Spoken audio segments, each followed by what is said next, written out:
നമസ്കാരം.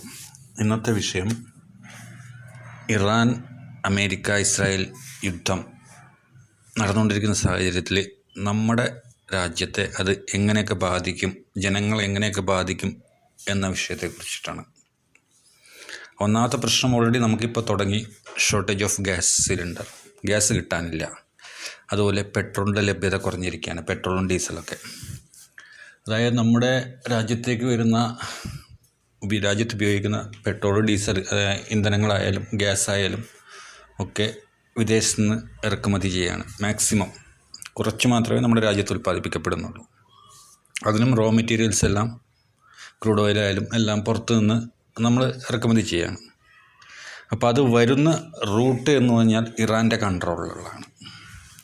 അപ്പോൾ ഇറാൻ്റെ കൺട്രോളിലുള്ള റൂട്ടിൽ അവർ ഇപ്പം ഇന്ത്യ ഗവൺമെൻറ്, അതായത് മോഡി സർക്കാർ ഇസ്രായേലിന് അനുകൂലമായും അമേരിക്കയ്ക്ക് അനുകൂലമായും ഇറാനെതിരായും പബ്ലിക്കായിട്ട് എടുത്ത തീരുമാനത്തിൻ്റെ അടിസ്ഥാനത്തിൽ ഇറാൻ അവരെ സപ്പോർട്ട് ചെയ്യുന്ന രാജ്യങ്ങളെ മാത്രമേ അതിലൂടെ സഞ്ചരിക്കാൻ അനുവദിക്കുന്നുള്ളൂ.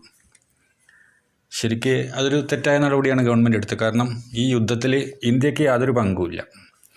അങ്ങനെയുള്ള ഒരു സാഹചര്യം വരുമ്പം നിഷ്പക്ഷമായൊരു നിലപാട്, ആരുടെയും കൂടെയല്ല, യുദ്ധം നിർത്തണം, ആരും കൊല്ലപ്പെടാൻ പാടില്ല, ആരും യുദ്ധം ചെയ്യാൻ പാടില്ല എന്നൊരു നിലപാടാണ് എടുക്കേണ്ടത്. ഈ തെറ്റായൊരു നിലപാട് കേന്ദ്ര സർക്കാർ എടുത്തതിൻ്റെ ഫലമായി ഇവിടെ ഇന്ധനത്തിൻ്റെ ഷോർട്ടേജ് വന്നു തുടങ്ങിയിട്ടുണ്ട്. ഇപ്പോൾ നമുക്കറിയാം, ഒരുവിധ എല്ലാ സംസ്ഥാനങ്ങളിലും ഓൾ ഓവർ ഇന്ത്യ ഈ ഹോട്ടലുകളിലേക്ക് സപ്ലൈ ചെയ്യുന്ന സിലിണ്ടർ ഉണ്ടല്ലോ, വലിയ സിലിണ്ടർ, അതിൻ്റെ സപ്ലൈ പരിപൂർണമായി നിർത്തിവെച്ച് ഹോട്ടലുകൾ ഓരോന്നോരോന്നായി ക്ലോസ് ചെയ്ത് വരികയാണ്. അതുപോലെ പല പെട്രോൾ പമ്പുകളിലും പെട്രോൾ ഡീസലും കിട്ടുന്നില്ല, വില കൂടിക്കൂടി വരികയാണ്. അപ്പോൾ ഇങ്ങനെ വരുമ്പോൾ സാധനങ്ങളുടെ വിലകൾ അമിതമായി കൂടും. അത് ജനങ്ങൾക്ക് വളരെ മോശമായ രീതിയിൽ ബാധിക്കുന്ന ഒരു പ്രശ്നം തന്നെയാണ്. പിന്നെ കുക്കിംഗ് ഗ്യാസിൻ്റെ വേറൊരു പ്രശ്നം എന്ന് വെച്ചാൽ, ഇപ്പോൾ പുതുതായിട്ട് വന്നിരിക്കുന്ന നോട്ടിഫിക്കേഷൻ എന്താണെന്ന് വെച്ചാൽ, ഒരു പ്രാവശ്യം ഗ്യാസ് ബുക്ക് ചെയ്ത് കഴിഞ്ഞാൽ പിന്നെ രണ്ടാമതും ബുക്കിംഗ് 1 മാസം കഴിഞ്ഞിട്ടേ പറ്റുള്ളൂ. അതുമാത്രമല്ല, ബുക്ക് ചെയ്താൽ ചില സ്ഥലത്ത് 10 ദിവസം 15 ദിവസം ഒക്കെ പിടിക്കുന്നുണ്ട് ഗ്യാസ് കിട്ടാൻ വേണ്ടിയിട്ട്. പിന്നെ പലരും പറയുന്നുണ്ട് ഗ്യാസ് ബുക്ക് ചെയ്യാൻ തന്നെ പറ്റുന്നില്ല എന്നുള്ളത്. അപ്പോൾ അങ്ങനെ വളരെ മോശമായൊരു സിറ്റുവേഷനിലൂടെയാണ് കടന്നു പോകുന്നത് ഗവൺമെൻറ്, കേന്ദ്ര സർക്കാരിൻ്റെ ഒരു മോശമായ നയം, അതായത് നിഷ്പക്ഷമായ നിലപാട്. നമുക്കൊരു പങ്കുമില്ലാത്തൊരു യുദ്ധമാണ്. ഇപ്പോൾ ഇന്ത്യ പാകിസ്ഥാൻ യുദ്ധമാണെങ്കിൽ, അല്ലെങ്കിൽ ഇന്ത്യയെ ബാധിക്കുന്ന ഏതെങ്കിലും യുദ്ധമാണെങ്കിൽ നമുക്ക് സ്വതന്ത്രമായ നിലപാടെടുക്കാം, നമുക്ക് എടുത്തേ മതിയാവും. പക്ഷേ ഇവിടെ നമുക്ക് ഒരാവശ്യമില്ലാത്ത സ്ഥലത്ത് കയറിയിട്ട് എന്താ പറയുക, വടി കൊടുത്ത് അടി വാങ്ങി എന്നൊരു നിലപാട് സ്വീകരിച്ചത് കാരണം ജനങ്ങൾ കഷ്ടപ്പെടുകയാണ്.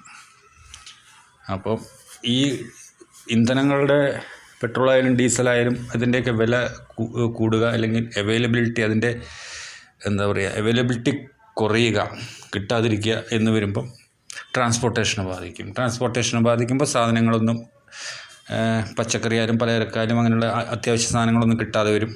അല്ലെങ്കിൽ കിട്ടുന്നതിന് വളരെയധികം റേറ്റ് ഈടാക്കും. വില അമിതമായിട്ട് നമ്മൾ പ്രതീക്ഷിക്കാതെ ഇരട്ടിയിലധികമായി കൂടാൻ ചാൻസ് ഉണ്ട്. കൂടും ഒന്ന്. അപ്പോൾ അത് ജനങ്ങളെ വളരെ ദുരിതത്തിലാക്കുന്ന ഒരു കാര്യമാണ്. അതുപോലെ തന്നെ അടുത്ത ഒരു പ്രശ്നം എന്ന് വെച്ചാൽ എമർജൻസി. അതായത് ഇങ്ങനെ സാമ്പത്തികമായിട്ട് രാജ്യത്ത് ഒരു ഭയങ്കരമായ ടൈറ്റ് പൊസിഷൻ വരും.